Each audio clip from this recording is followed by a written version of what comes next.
The morning sun always crept into my kitchen in the same way, soft, golden, and kind. It brushed across the lace curtains and warmed the old oak table that had seen 50 years of my life. My name is Eleanor, and this house, it wasn't just walls and a roof. It was my memory, my identity, and the last piece of my husband, George. George and I bought this house when we were newly married, two dreamers with more love than money. We painted every wall ourselves, planted roses in the front yard, and marked each anniversary by adding something new: a tree, a chair, a memory. When he passed away, it felt like the house sighed with me. Every corner echoed with silence. The children had their own lives, scattered in other cities too busy to visit. My only regular joy came from my grandson, Adam. He was my daughter's boy, and after his parents died in a car accident when he was young, I became his everything. I raised him like my own son. He used to call me Grandma Ellie when he was little. I still remember how his laughter could fill the house, how he'd run across the hallways with muddy shoes, shouting, "Grandma, look what I caught, a frog!" I'd pretend to be terrified just to make him laugh harder. Those were the days when love was easy, before life taught me how fragile it could be. As the years passed, Adam grew up, tall, handsome, charming, but restless. He went to college for a while but dropped out halfway. "School isn't for me," he said. "I'll make money in other ways." I didn't understand the new world he lived in, full of online deals, flashy cars, and people who spoke more through screens than hearts. But I trusted him. He was family. One evening, he came to visit, his smile bright, his hug tight. "Grandma," he said, sitting at the kitchen table, "I've been thinking. You're alone here most of the time. Let me move in. I can take care of things. Bills, repairs, errands. You shouldn't have to do it all by yourself." My heart swelled. I hadn't realized how lonely the nights had become, how much I missed someone saying goodnight. "Oh, Adam," I said, "I don't want to burden you." He grinned. "You're no burden, Grandma. You're my family." Those words melted me. The next week, he moved in, bringing his clothes, his energy, and the faint scent of expensive cologne that didn't quite belong to the old walls. At first, everything felt new again. He'd wake up early, make coffee for both of us, and hum songs from his childhood. He helped with groceries, fixed the broken railing, even taught me how to use my phone better. Sometimes I'd watch him scrolling endlessly on his laptop, whispering into his phone late at night. I assumed it was work. He told me he was starting a business, crypto something. I didn't understand it much, but his confidence made me proud. I began to believe I was lucky to have a grandson who cared enough to stay, to protect me in my old age. But there were small signs I ignored. The expensive sneakers that appeared overnight, the perfume smell that wasn't mine, the way he locked his room now, something he never used to do. One evening I asked, "Adam dear, are you managing well financially? You seem different." He laughed, a little too loud. "Oh, Grandma, you worry too much. I'm just doing better than ever. Wait till you see where we'll be in a year. You won't have to worry about money ever again." He kissed my forehead and left for the night. I smiled, believing him, because when you love someone deeply, you don't look for lies. You only look for hope. Weeks turned into months. We grew into a comfortable routine, morning tea together, long talks about George, and him occasionally bringing me flowers just because. I thought God had returned my family to me. But beneath those gentle mornings, a storm was forming quietly. And I was too blind, too trusting, to see the clouds gathering over my peace. Because soon, very soon, I would learn that love can make you blind, and blind love can cost you everything you've ever built. The wind that morning carried a chill, though it was still summer. I remember standing by the window, watching the maple leaves flutter, the same tree George and I had planted when Adam was born. I was humming softly, lost in memory, when Adam came into the kitchen holding a folder. He looked unusually serious. "Grandma," he said, setting the folder on the table, "we need to talk." Those words sent a ripple of worry through me. "What is it, dear? Is something wrong?" He smiled, though it didn't reach his eyes. "No, nothing's wrong.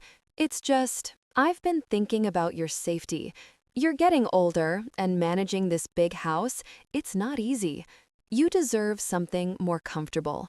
Maybe a smaller place, closer to town, somewhere near me." I frowned. "But this is my home, Adam. I've lived here all my life." "I know, Grandma," he said gently, "but the market's high right now. If we sell this place, we can buy you something newer, with better facilities. You'd have money left over, enough to live peacefully without worry." I hesitated. The thought of leaving these walls felt like tearing away a part of myself. "Adam, I can manage. Your grandfather built this house with his hands." He sighed and sat beside me, taking my hand. His eyes softened, or maybe I wanted to believe they did.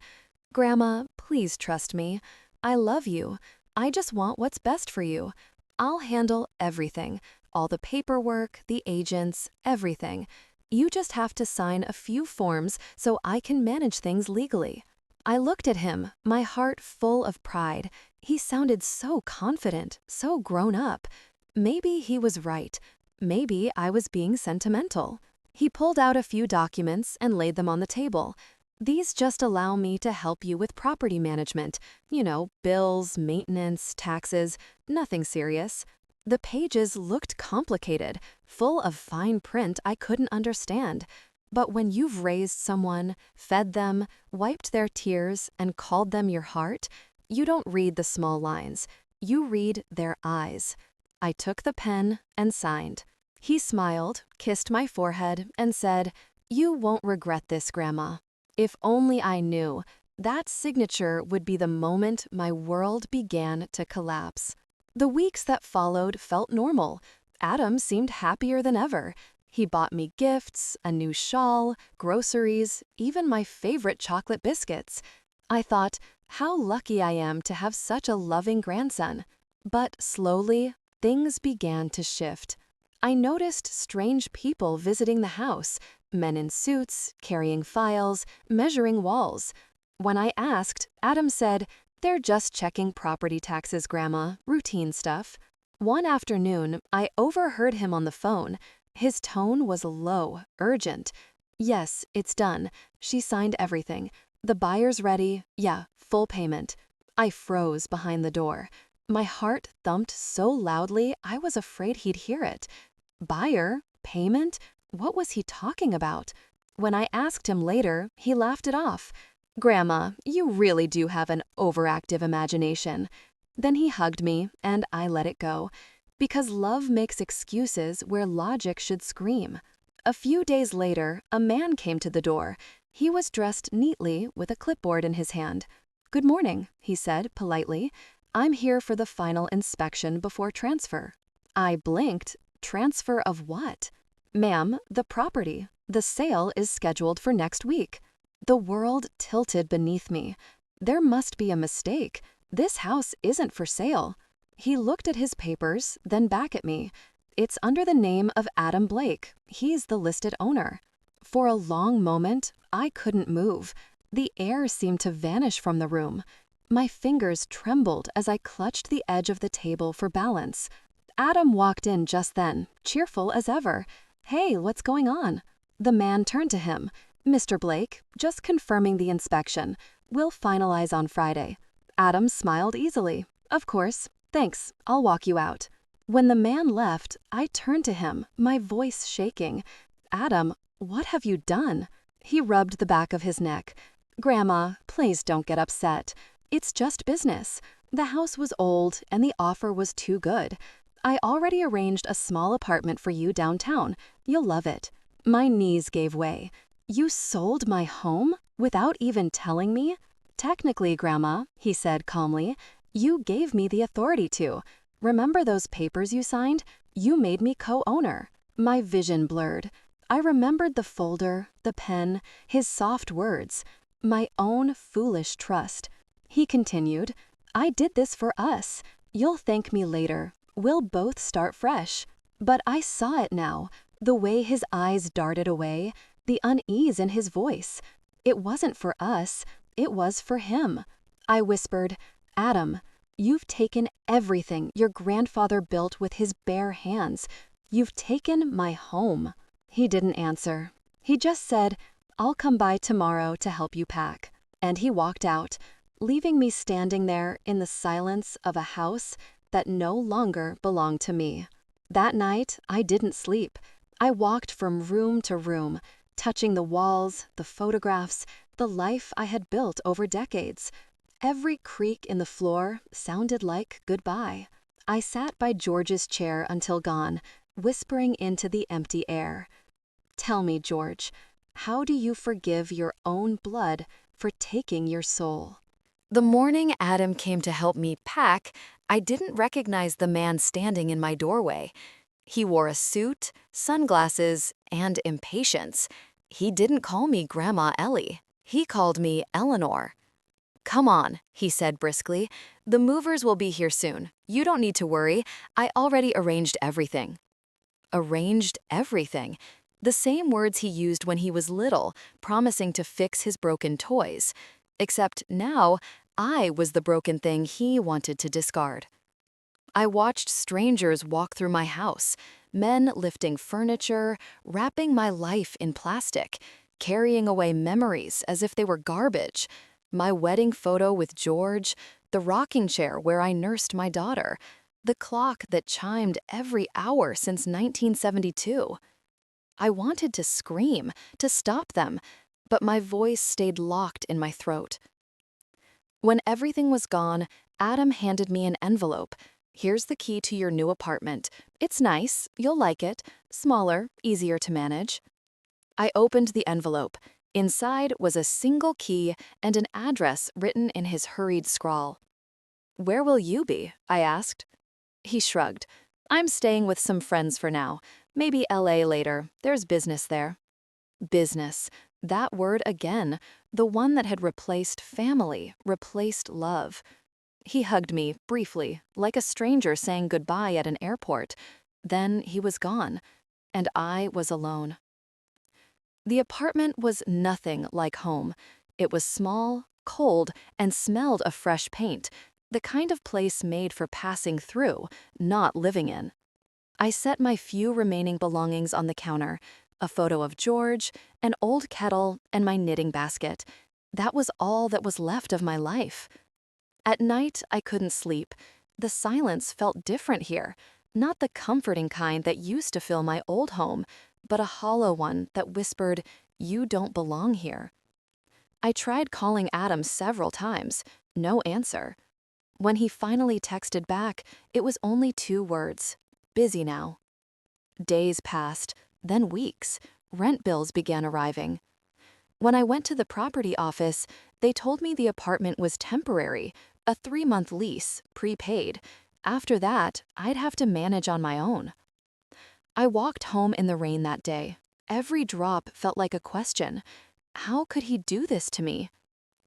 The first night I couldn't pay rent, the manager came knocking. He was polite but firm.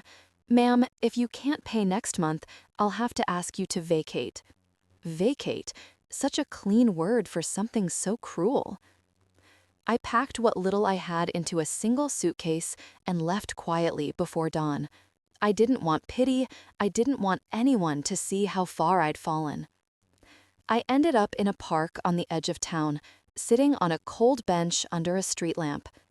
The same hands that once baked pies and planted roses now trembled as I clutched my coat tighter. That night, I cried for the first time since George's funeral, not because I'd lost my home, but because I'd lost the part of me that believed love was enough. The next morning, a gentle voice broke my thoughts. "Ma'am, are you all right?" I looked up. A man stood there, middle-aged, wearing a worn jacket and carrying a bag of groceries. His name was Tom, a retired bus driver who volunteered at the local shelter. He offered me a sandwich and a cup of coffee. I hesitated, ashamed. He smiled kindly. "Please, I've seen too many people with stories in their eyes. Yours looks heavy." For the first time in months, someone saw me, not as a burden or an inconvenience, but a person. I told him everything: the house, Adam, the betrayal. The words spilled out like a flood I couldn't hold back. He listened quietly. When I finished, he said, "You still have a heart full of love, Eleanor.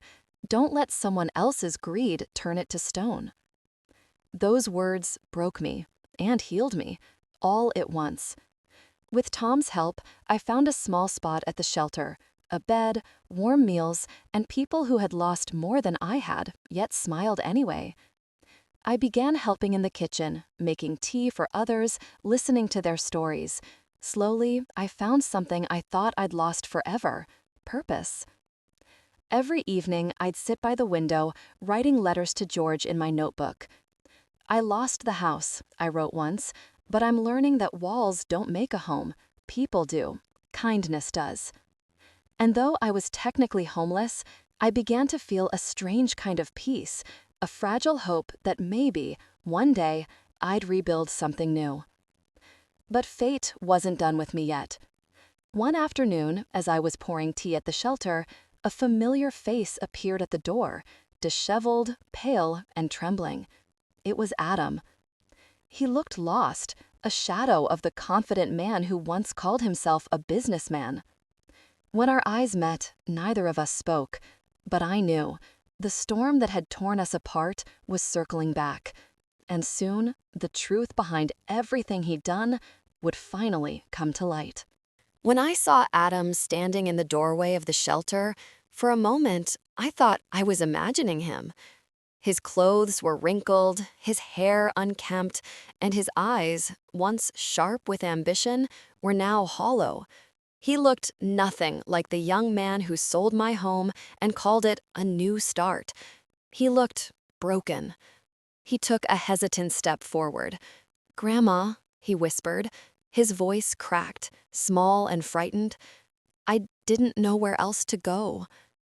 For a long time, I couldn't speak. I just stared, my hands trembling as I set down the teapot.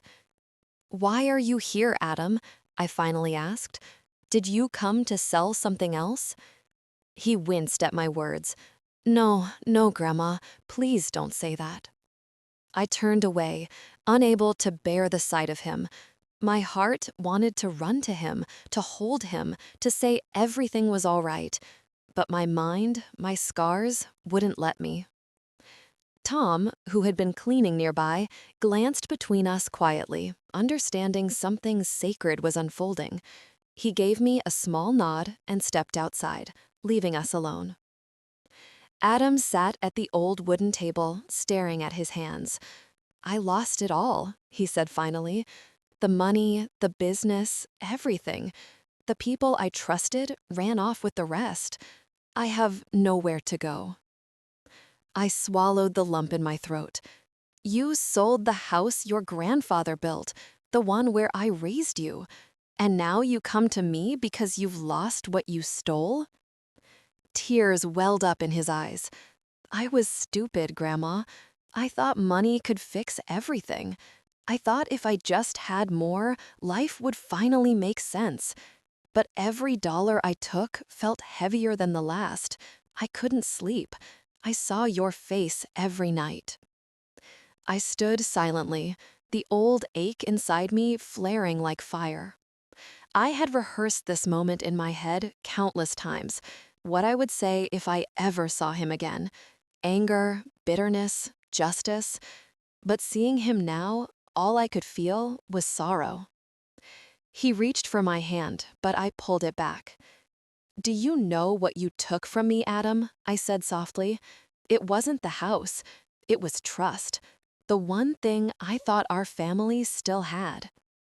He broke down then, his shoulders shaking, his voice choking between sobs. "I'm so sorry, Grandma. I don't deserve your forgiveness. I didn't know where else to go." I wanted to hate him. I truly did. But love, especially a grandmother's love, doesn't just vanish. It lingers, stubborn and quiet, even under all the pain. I placed my hand gently on his head, the same way I used to when he was a child. Adam, I whispered, you can't undo what's done, but you can start again if you learn what truly matters. Money vanishes, houses burn, but love is the only thing worth keeping. He cried harder, and for a moment I held him, both of us trembling, both broken in different ways. That night, the shelter gave him a bed beside mine. Tom didn't ask questions, just smiled gently and said, "Family's a hard thing to lose, and a harder thing to rebuild." Over the next few weeks, Adam stayed. He helped in the kitchen, cleaned floors, listened to stories from others who had lost everything. Slowly, I saw something return to his eyes: humility, gratitude, the boy I once knew. One morning, he brought me a small notebook. "I've been saving what I can," he said shyly. "I got a part-time job nearby. Maybe one day we can get a little place together." I smiled faintly. "Maybe," I said. But deep down, I knew some things couldn't go back to how they were. Trust takes time to rebuild, and time was something my old heart had only a little of left. Months later, as winter melted into spring, the shelter hosted a small gathering. We all sat around a table, me, Tom, Adam, and the others who had become like family. Someone asked me to say a few words. I stood slowly, my cane steady in my hand. "I once thought home was a house full of furniture and photographs," I said. "But now I know it's made of people who care, hearts that forgive, and the kindness you give even when you've been broken." I looked at Adam, who met my gaze through tears. "I lost everything I owned," I continued, "but somehow, in losing it, I found peace." Everyone clapped softly. It wasn't applause, it was understanding, the kind that comes from those who've walked through fire and lived to tell the story. That night, as I lay on my narrow bed, I whispered to George in the quiet of my heart, "I forgave him, love, not because he deserved it, but because I needed to be free." The window was open, and a cool breeze swept through, gentle like a hand on my cheek. For the first time in years, I felt warmth inside my chest. I may have lost my house, my comfort, and my name on a deed, but I still had love, and that, I realized, was something no one could ever sell.